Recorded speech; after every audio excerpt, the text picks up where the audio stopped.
நம்ம என்ன வேலையா செய்ய போறோம்? சும்மா பார்க்க போறோம். இருக்கட்டும், அதுக்கு நம்மளுக்கு என்ன சம்பந்தம்? நல்லா இருக்கீங்களா சார்? இருக்கேன். ஆமா. யார் பண்ணி எதுக்கு வந்த? என் பேரு கௌரவம், பூங்காவனத்துடைய பையன். உன்னையே யாரும் தெரியாது. இல்ல உங்க அப்பா கதையா?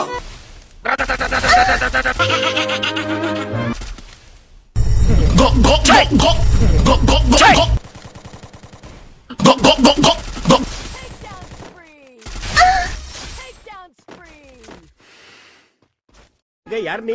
பாப் மல்லி. பாப் மல்லினா இது பாலமுரளியா?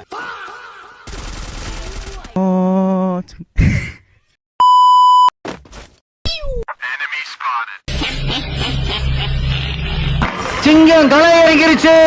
ஏடா எங்க அத்தி பேர் சாவுக்கு வந்துட்டு அபூர்வ சகோதரர்கள் கதை பேசிட்டு இருக்கல. அப்படி பொத்திண்டி நில்லையா ஓரமா?